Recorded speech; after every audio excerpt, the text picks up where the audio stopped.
Red Dead Redemption fans will be saddling up at least one more time. Rockstar's finally bringing the game to PC just about 14 years late. We'll tell you everything we know about this undead nightmare of a title. And some more exciting news. We got a surprise hardware announcement from Nintendo. Is it the Switch 2? Maybe like a new Wii or something even cooler than all of those things put together. We're going to talk about all this right now on Gaming News Weekly.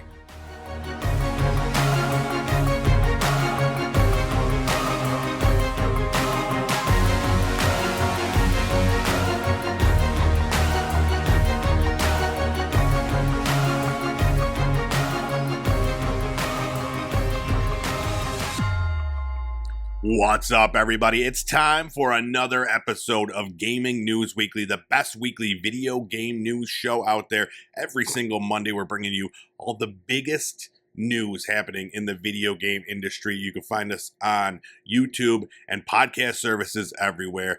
My name is E-Rock the Red. I am joined every single week by this man right here, Full Clip. What is up, my dude? How's it going? Doing all right? How are you? I'm good. It's, we're getting into that fall weather now. You and I were both wearing our hoodies, getting cozy. Getting cozy. Now we just need to play some video games. What have you been up to? Anything fun or exciting? Not much new. Just repeat of last week, basically. I've been playing a lot of the Balatro Mobile. Not making headway there, really. I'm just trying to get my first victory with all those decks to unlock the challenges, to unlock new decks, I guess. And, I'm having fun kind of doing runs that don't really matter. It's just to unlock all of, like, the undiscovered cards that come up, all the jokers and stuff. Because the more of those you unlock and the more, like, things you do with them, the more joker cards you're going to unlock for future playthroughs. So at some point, it's like, I wouldn't normally buy this card, and it doesn't make any sense for the strategy I'm going to play right now, but I'm probably not going to win anyway, so I might as well unlock it. Yeah, that's a good idea. It's a way to do it. Yeah, I still have, I looked at mine recently, I don't know, I think I have 50 hours in, and I just looked to see how many I still have to unlock, and there's still quite a few, so I think I need to do that and just go through and just, buy some random ones just to get rid of them. Yeah. And other than that, I've just been playing some Helldivers too. Playing a lot more of the multiplayer right now. I pretty much just play Annihilation mode, which is their TDM. I was struggling for a really long time just to go positive in most matches, and sometimes it's still a struggle. And I'm going to be that guy, and I'm going to blame my internet just a little bit. Because I'm on basically glorified dial-up out here, and I just have to think that has something to do with me clicking on heads, and it doesn't register. But, sometimes it does work, and sometimes it's beautiful. I had a game-winning little play where I came up around a corner. I'm playing a lot of sniper, and it has, massive headshot damage with the sniper. So if somebody's damaged their shields, you could probably take them out in one headshot. So I came around a corner, my team is battling these guys, they're retreating a little bit, but I click on the first one, get his head, he's dead, and then I get the second guy immediately after, and it was just nice. The only unsatisfying thing about this game is that it doesn't have the Call of Duty couple of seconds after the final kill. It's if I get that headshot, I barely have time to register that it even happened, and the game just stops abruptly, and there's a end of the round kind of screen. Oh, gotcha. And what game is this? Helldivers 2. What am I talking about? Space Marine 2. Space Marine 2. Okay. I was like... Did I say Helldivers 2 from the beginning of this? You did. You did. Now my bad. Yeah. No. Okay. Yeah. All right. Yeah. That sounds... that makes more sense, because I'm like, okay, I don't remember this part. I haven't played either of them, so it was very much possible, but very cool. Yeah, because that was almost a nice segue in a game that I've been playing. We have Helldivers at home, Starship Troopers Extermination, which we both played when it came into early access on PC. Now the full version is out, and it's also out on console. So I got the console version, to play with some buds, and put in a couple hours on there, and it's pretty much the same game that you remember. Same idea still. You go through and you have the missions, build your base, kill the things, and there's a bunch of different ones. But they added something. They added a bunch of classes, so now there's more classes to choose from and more different mission types, more maps. So it's cool. It feels much more like a fully formed, fleshed out game as opposed to when we were just doing it and it was like kind of more repetitive. It's just like go out and kill bugs, really, and then come back and do it again. There's more to it now. So it feels full now. And it runs great on the PlayStation. There's still a lot, so much happening where there's like, at a point where there's, 50 bugs on the screen and, 15 other players playing at the same time. So it's like there's a little bit of pop-in happening where all of a sudden, like, there's just like a bug there. And I'm like, that was not there a second ago. And it's still very hard, I'm dying regularly, but luckily there's that revive. And as long as you got people that are keeping an eye out for you, they can bring you back. But I'm having a lot of fun with it. I'm glad I have it also on the PlayStation now. It's, a lot easier to get into a game and to play it as opposed to I was playing on the Steam Deck previously. So that's been a lot of fun. I recommend that. It's $50. So it's not, it's not full price. I still don't know if if it's a great value because it does get repetitive fairly quickly. But if you're playing, you can play with 16 people, so if you're playing, you got a bunch of friends and want to get in on a game, this is a perfect one to have a big group of friends playing online. So it's cool. I don't know. I could see it going on sale pretty quickly. It just came out last week, a few days ago actually. But I could probably see it dropping in price depending on how well it sells. So, use your judgment there. And then one, I talked about it last week and I was like, I'll bring an update. And this one is Garage Flipper. Last week we had our big simulator episode. And I was excited to try Garage Flipper because I'm my number one simulator game was House Flipper 2. So I'm like, all right, it's going to be House Flipper with garages. First of all, it is no House Flipper. It is not even made by the same company. They're just really stealing that name. Now, I don't know if there's any, way that they could, there's a lawsuit here or something, or a flipper is too much of a generic term. But this game is awful. Dude, it barely runs properly. It's so poorly optimized and so buggy, and just like when you do finally get the game going, like the UI is terrible. It's not fun to do anything in the game. I absolutely do not recommend Garage Flipper. It is it's a blatant lie. It is doesn't even come close to the House Flipper. That's unfortunate. So was the objective of the game what you thought, where you're basically like just renovate the garage and sell it? How does that work without the house? So I'll tell you this, and I'm going to report back because it came out maybe a week. It came out on October 8th. I tried it after it first came out. It wouldn't load. I couldn't even get into the game. It was so buggy. It would go to a frozen screen that said hit any key, and that was it. And then it would just crash.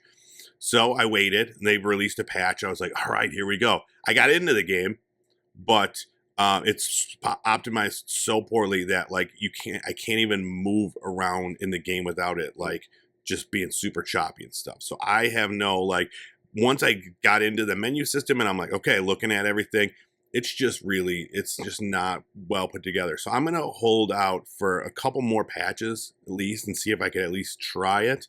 And then at that point, if it's still full of bugs and it's still not working, I'm just going to delete it. It is so frustrating, and there's no reason a game should come out in this state. I think it's at a 45% on Steam right now. So it's not just me. It's happening to pretty much everybody who's trying it. So the developers are commenting on reviews saying, we're working on it, but there's no way, especially these simulator games. They can't be that hard to make. We're seeing them everywhere. There's some really good ones And then there's some that don't work at all. And this is probably one of the worst I've ever played. So buyer beware. I got another game I want to talk about in our new releases. So you ready to move things along? Absolutely. All right, let's talk about our new releases from this past week.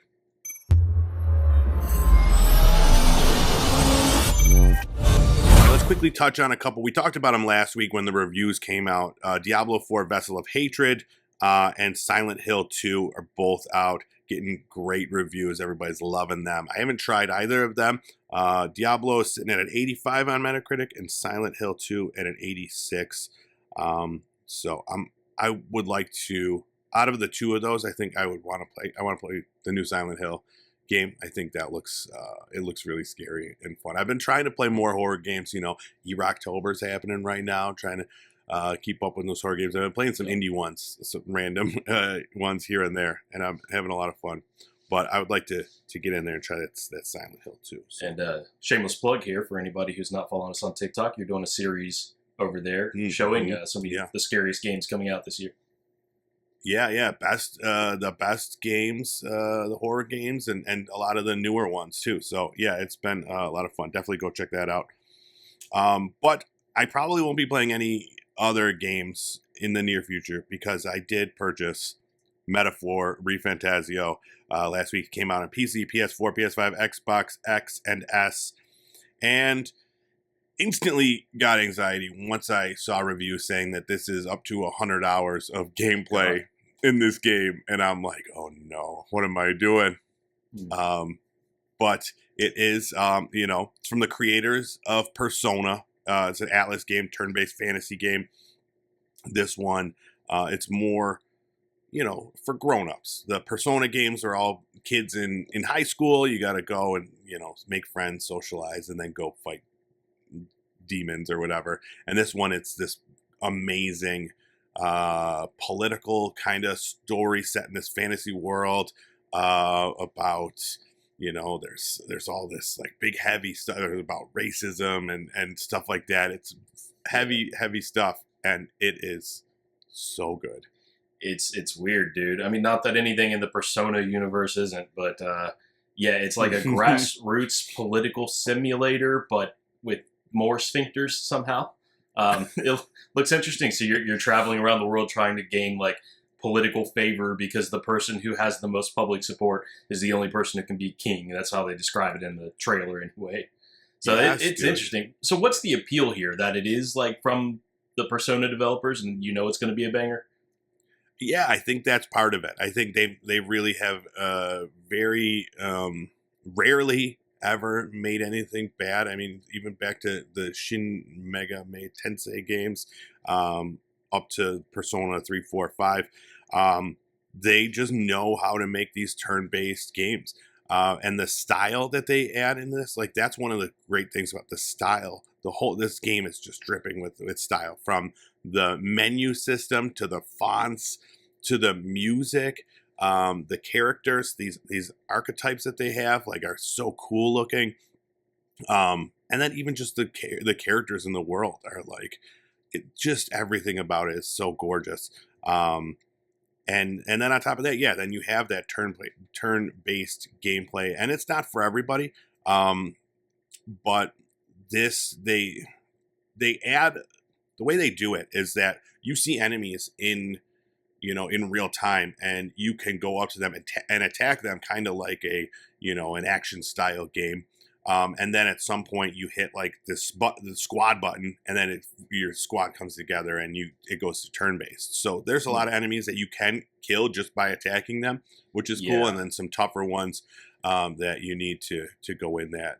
But yeah, man, I don't know, like I'm loving it. I don't know how I'm ever going to finish it though. Like, I don't have enough time in my day to go through this game. Yeah. I like the sound of that mechanic, because like, how many times when you're playing a classic Pokemon do you just wish you could just like hit a button and get out of the interaction, rather than every time you are sucked into the turn-based thing? Yep, absolutely. Yeah. So, but it is I like, just a few of my friends are playing it, and we're talking about the story like it's like a movie that we just saw, or a television show that we're following, and it is like it's really cool. And then this mechanic that you're talking about, where you have to get the most favor from people, and that's by killing demons and doing missions and stuff, and you could go check at any time to see what your like rank is and stuff. It's a really, really cool idea. And I'm excited to see how it does affect the story and how it plays out. But it became the fastest selling Atlas game of all time. Within a week, they sold 1 million copies of the game, which is crazy for a game like this. It's very niche, so it's very cool. And then the 42,992 concurrent players on Steam. Which is huge for again, a turn-based RPG. So, I'll be playing this for a long time, and I'm excited. I was thinking about it. I was like, I'm gonna start a new like month. You know how there's all these months. No new game November. And I'm gonna have to. I have so many games that I need to finish, especially to like have that game of the year conversation. That I'm gonna say I'm not buying any new games in November.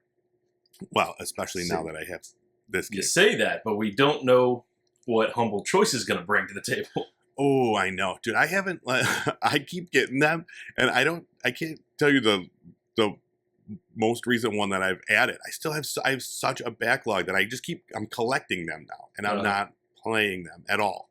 So, it's and then I mean, like Dragon Age comes out October 31st. I'm not gonna get that because, Metaphor, but like I really, really, really want it. So I don't know. So yeah, we'll see. It's gonna be tough, especially getting review copies and that sort of thing. But yeah, I really want to try to focus in November and try to hammer out some of these games that I started and haven't finished, just so we could have that conversation. Yeah. The plus side to this strategy, you could probably get a really good deal around December when they start doing like 3 for the price of 2 games and stuff on newer titles too, like Dragon Age. Right. Yeah, absolutely. There's still a bunch from last year's Game of the Year games that I would love to get in there and try that I haven't. So yeah, got to look for those Black Friday deals, All right, and then another new release, Dragon Ball Sparking Zero, came out on PC, PS5, Xbox X, and S. This is like a 3D fighter. Looks really, really cool. It's got over 180 fighters in it. And the environment in the battles, it responds to your battle, so that's really cool. It's got like the whole story mode that you could play, or you could relive favorite moments from the series. These are games I've never ever played them, but I always love like looking at clips of them just because they're so beautiful and colorful and they look fun. And they look real intense too. Like everything's that huge over the top like anime like style. Is this something you ever got into, Dragon Ball? I played like Budokai and Budokai 2, but that was back on the days of PlayStation 2 or that era. So I haven't played a Dragon Ball game in a while. It looks like they've kind of changed that up, and it's not necessarily like an arcade fighter as much as now you have a bit more of an open world where these fights take place. So it something about it grabs me. I would love to try one out, but I just don't know about paying like full price. I know. This is another one of those. I would absolutely love to if it came on to like a Game Pass or a PlayStation Plus. I would want to check this out because everything I've seen about it and watching like either like through TikTok gaming or Twitch, watching people play it, and it looks like they're having a blast. I saw it's sold out at like the physical version is sold out at like GameStop and stuff like that. So, there are a lot of collectors in the anime world, so a lot of people buying physical. But yeah. It's 2 great games. 4 great games came out this week, so it's pretty crazy. We're we're getting into the end of the year, the Game of the Year talks. So there's still a couple big games supposed to be coming out this year. We got Dragon Age, Indiana Jones, new Call of Duty ones too. Black Ops 6. Call I'm not of Duty, sure if there's a lot of hype around that or not. That. Yeah, I'm super excited for it. So yeah, that's it's going to be a busy fall. So who knows about my new November idea. We'll put it out there to a vote. All right, let's move things along. We got to get into our news of the week.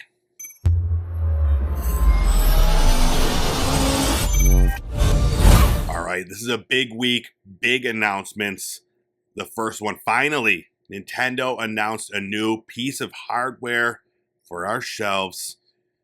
And if you would have guessed that it was a $100 interactive alarm clock, you would be right. Alarmo. What do you think of this thing? You getting an Alarmo? All right. There was no way in hell I was ever going to have one, or my wife was ever going to want one, except at the end they say, connect it to the internet, and you'll have access to DLC. And there's an Animal Crossing picture right there. And I'm like, man, now we have to buy one. You got to get it. Sounds, as far as alarm clocks go, it sounds cool. So here, I'll go through some of the things here. First of all, the quote says, "Ever wish that you could wake up in one of the playful worlds from Nintendo? Well, it's time to stop dreaming." So this one, it like watches you and listens and it tracks everything, which is kind of creepy. They swear that they don't use any of that data for anything, but it's gonna be $100, and it has motion sensor technology that responds to your movements.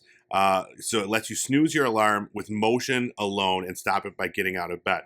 You can pick from 35 scenes inspired by 5 Nintendo titles: Super Mario Odyssey, Legend of Zelda, Breath of the Wild, Splatoon 3, Pikmin 4, and Ring Fit Adventure. And then, like you said, they announced there is some DLC coming later, Animal Crossing and Mario Kart 8.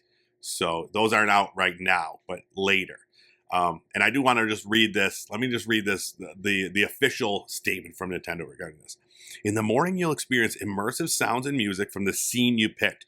Rise to sounds of the Mushroom Kingdom with Mario and friends. Begin your day's adventure with Link and Princess Zelda, or start fresh with the Inklings from Splatoon 3. And those are just some of the experiences you can wake up to. That's not all. You can also check records to see how much you move around in your sleep, set an hourly chime themed to your chosen title, and change between steady or gentle modes for your morning alarm. In steady mode, the alarm will gradually get more intense the longer you stay in bed, whereas gentle mode offers a more consistent intensity level. There's also a button mode for a more traditional tactile hit the snooze button alarm clock, and you can even use sleepy sounds to wind down with soothing music and sounds at your set bedtime." So, I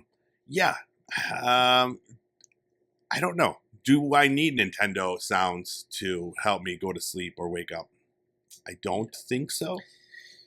It seems like a bit of a novelty. I don't feel like I would ever need it because I have a phone. And the phone, if it can't do this stuff already, then I'm sure I could find an app that can do it. It is nice to be able to play like wind down sounds. Sometimes we'll play like a storm on this app that does storm, and you can add a campfire and peeper sounds and stuff like that. So that is probably the better way to go over like Nintendo music, as far as I'm concerned.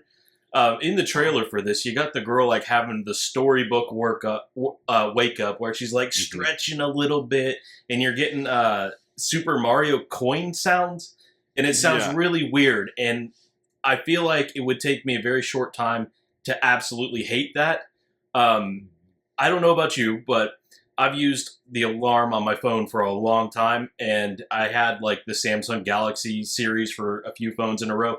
When I hear out in public somebody has the ringtone, like the default Samsung, I have a little bit of PTSD and just a drop in my stomach hearing that. I don't want to do that to these Nintendo sound effects.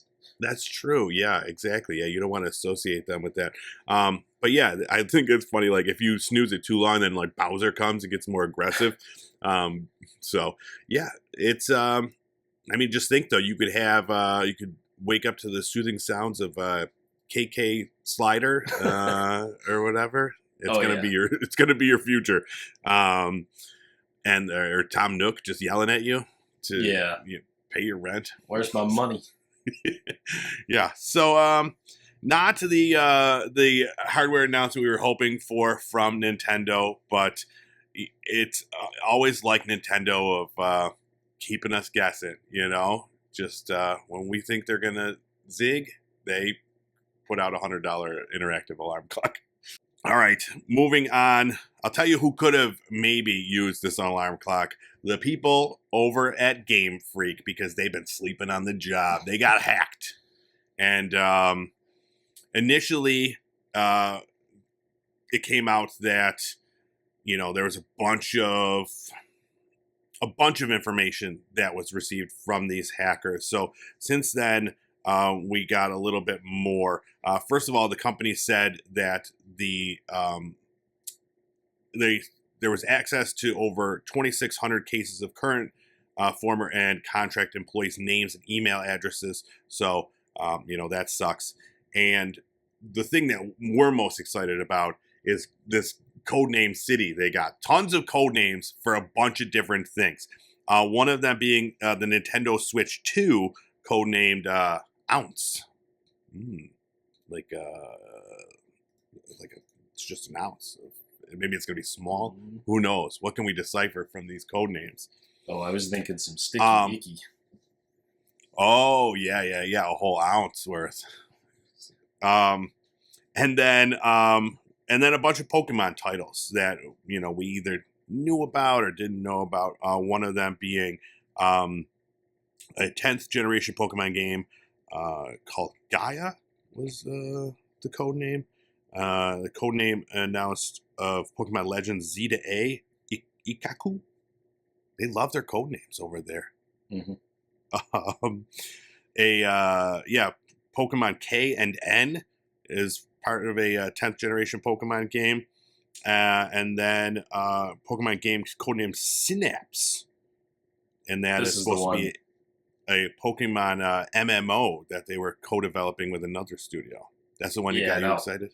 Absolutely. Like Switch 2. That would be dope. I can find out when they're ready to release it. But yeah, Pokemon MMO, I feel like that's something we've been waiting for 25 years. Yeah, that would be real sweet. Do it like kind of what Pal World is doing, just have a bunch of people online at once. I think that'd be really cool. Source code for DS titles were leaked. Pokemon game music, bunch of stuff. Oh, there was information, I was excited, relating to an unreleased sequel to Detective Pikachu. And they were supposed to be making a new movie called The Great Detective Pikachu. And that was on there, set to come out in 2024. So that obviously never saw the light of day. Whether or not that's still being worked on would be hopeful. It looked like they were saying it's going to be part of a trilogy. So, I know you and I both really enjoyed that film. So hopefully that's still in the works. And then there was talk about a Netflix live-action Pokemon TV show that may or may not be happening. So, yeah, a lot of questions went with this leak more than any real answers. So I feel like Game Freak's doing a great job of hiding most of the, no big news or announcement came out of this leak. Yeah. They're doing a good job hiding all the details. And this is also kind of overshadowing. I mean, all the leaked Pokemon data is overshadowing the 2,600 employees, former and current, who their names, email addresses, all of that has been accessed apparently. Yep. I don't know what somebody can really do with that. I mean, you could probably find most of that stuff on LinkedIn anyway. If I work for a Pokemon company or Game Freak, I'm probably putting that on my LinkedIn. Yeah. Yep. So I'm sure usually with these hacks and leaks, we get information for weeks to come. So we'll see if we get any more info out of that.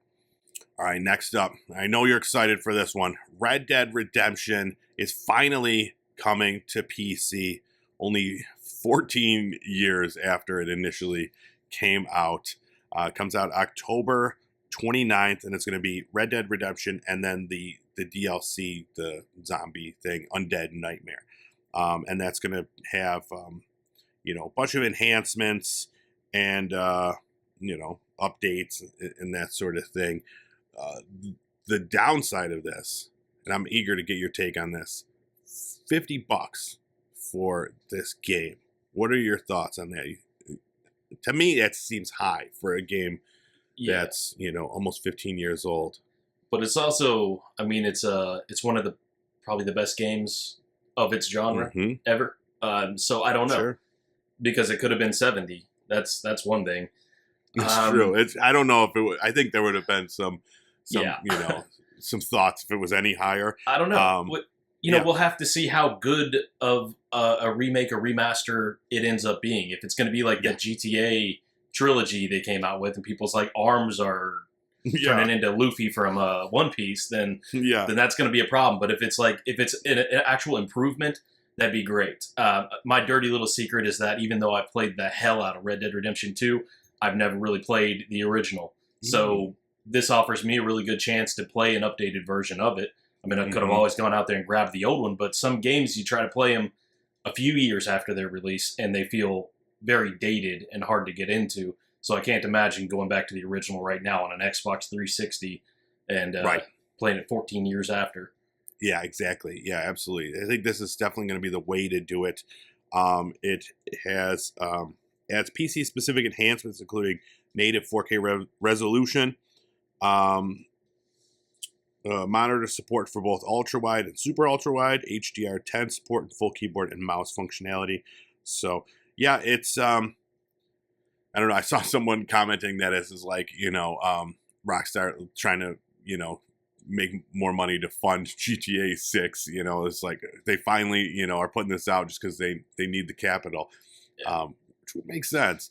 But yeah, this is the one I haven't played the sequel, and I've only played this one, and I absolutely love this game. And I think I think even for $50, I think it's gonna sell great. And but it really does depend on, hopefully it's not a terrible, like you said, the GTA ones, which were horrible. So yeah, it's a great game, and I'm excited for people that haven't been able to experience to get there and play it updated. All right, next up, let's talk about the PlayStation Plus game catalog. Was announced for the extra and premium subscriptions for October. Some mix of some really great games and some really weird ones.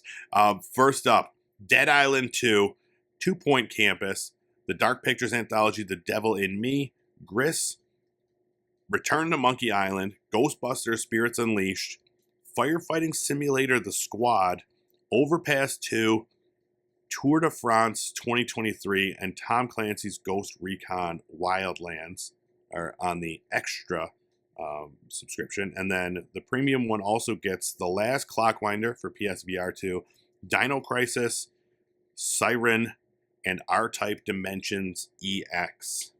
So, I mean, some really, really great games in this month's catalog, and some ones like, I just think it's funny that like you got your Dead Island 2, Gris, and then like this game Overpass 2 where you got to like climb hills with ATVs. I don't even know like how this game got made. It's insane to me. And then Tour de France like 2023, just like a bike riding game, or even Firefighting Simulator. It's just like some weird games in there, but it's still a great month. Yeah, I like it a little bit for everybody. I'd love to try it really Firefighter Simulator. Yeah. And then, there are a lot of games right here where they didn't launch to like really great appeal, like Dead Island 2. There's a lot of criticism when it came out, but it's a game that I totally want to try out. I just don't want to pay for it again. Right. So bundled in something like this is the perfect time to try it out. And then if you really want it after it falls off of this service, you can go buy it for way less than it originally cost. Yeah, that's a great point. That's entirely what this entire lineup is. They're all games where I'm excited to try them. But yeah, I would never like 2 Point Campus. I know people love those 2 Point games. The Dark Pictures games are fun. Gris, I've heard amazing things, and I own it on PC. I've never played it. And then Ghostbusters I did play, and I'm excited that this gets more. It's like a multiplayer game where you gotta hunt the ghosts. I'm excited that this should get more people playing it. Especially this time of year, that's a perfect drop. Perfect, absolutely. All right, and then next up, we've got some game announcements. The first one, a game called Sunderfolk. Now, this is from Secret Door, one of the 2 game developers under the umbrella Dreamhaven, from the founders of Blizzard. This is their new studio. In this game, I don't know where I'm at on this one. The idea is really cool, and I want to love it. but I don't know how it's going to do if there's a real market for this. So basically, what it is, it's a tactical turn-based RPG, but it's done as like a couch co-op kind of game. It's this top-down map, and they're saying it's more like a tabletop gaming experience. All your friends, you get together, and then each one has a character, and the characters have their own, their own distinct abilities and kind of play style. And then there's deck building elements, and then on top of that, the cool thing is that you use your phone or your tablet in order to do the movements, keep track of your characters, your hit points, the lore. Everything is right there on your phone. So it's really a really cool idea, but like it's not something that I'm super into this. I play D&D regularly, and am real big into gaming, obviously. But it's, again, I don't know if it's something where I could say, like, get 3 other friends to come over to my house to play this, this video game, tactical RPG. Yeah. But I want it to succeed because it's so cool and so out there. So I don't know how I feel about this. But yeah, what are your thoughts? Well, I kind of wonder about, we played games like Jackbox, Party Pack, and stuff like that, which is the couch co-op. But also, those work really great over Twitch. So somebody can be streaming that. Now, you wouldn't want to put this out there into the public, I'm sure. But could you and your friends on Discord, if you couldn't get everybody into the same room, could you stream this to your buddies on Discord, and they, from the comfort of their computers or whatever, play their part from there? Because if you can get a group of people dedicated to playing the tabletop version of a game, you can probably get them to do this at the TV too. And it's kind of a less messy, but in ways less special tabletop experience. Absolutely. Yeah. Yeah. Very. I'm into it, but I would definitely like to be able. The biggest problem with tabletop gaming is probably getting everybody into the same room at the same time. So if Danny can't make it this week, could you just set it up so that he can watch it through Discord or a private Twitch or YouTube stream or something like that and still be involved? Yeah. And that's what Baldur's Gate did so well, because it was, the multiplayer felt like a full fleshed out tabletop experience, but very, very hardcore. This is a little bit more laid back. So yeah, a quote from the team there said, they're all about bringing players together around fun experiences. Sunderfolk is a beautiful game. It's full of personality and charm, and it also creates epic moments where everyone is engaging directly with each other to work out strategies or celebrate victories. There's nothing quite like it, and we're really looking forward to seeing what players think. So, yeah, I want to see more of it. I want it to succeed. I just don't know if there's enough people out there looking for this type of experience. So, we'll see. I like the ambition, though. And then the next couple game announcements, far less ambitious. Both remasters. First up, the Tomb Raider 4 through 6 remaster. This is from Aspire Games. I've never played these ones. As I was reading them, I'm like, I'm not familiar. I definitely played 1 through 3, but then after that, I fell off. And reading about these games, I guess they're less good, but also darker. You've got deals with Lara Croft dying and then coming back to life, and then all this stuff. But this has updated visuals, updated gameplay mechanics, and then just a bunch of other stuff that wasn't included in the OG games. Are now available on this remastered trilogy. So. Yeah, Tomb Raider fans rejoice. Right, I'm with you. I just played in that sweet spot of 1 through 3 on the original PlayStation, and then jumped all the way to the PS4. They had one for free, like Rise of the Tomb Raider, or one of those, the ones that are kind of HD. So when they're showing in one of these trailers for this game, the slide effect with the old graphics and the new graphics, I had no idea 4 through 6 looked like that. I never would have expected that. I thought they were they would be on 360 at least. Maybe some of them on the PS4, but yeah, that's like the forgotten era of Tomb Raider, I guess. Right. Yeah. Yeah. So this comes out February 14th, 2025. You and Lara Croft can be Valentine's together. What So I've that always made me wanted. real sad. That made me real sad saying that. And then the other one also from Aspyr, also a remaster. This one's Star Wars Episode 1 Jedi Power Battles. I never heard of this game before until this. But it was originally out in 2000, and now it's coming out with updated graphics, modernized controls. All the content that came out is all unlocked with new characters and levels. And basically, so it's a platformer with like beat 'em up vibes. And yeah, I don't know. It doesn't look great, but for hardcore fans of Star Wars world, you get to play as Darth Maul. Who doesn't like him? Jar Jar Binks, probably the greatest character of Star Wars all time, right? He's widely known as that. Oh, yeah. Yeah, so I guess, for Star Wars hardcore fans, completionists, you could play this now, updated, remastered, coming out January 23rd, 2025 for $20. So, yeah, any thoughts on Jedi Power Battles? I have no thoughts about this game whatsoever. It just makes me yearn for a remaster of Episode 1 Pod Racers.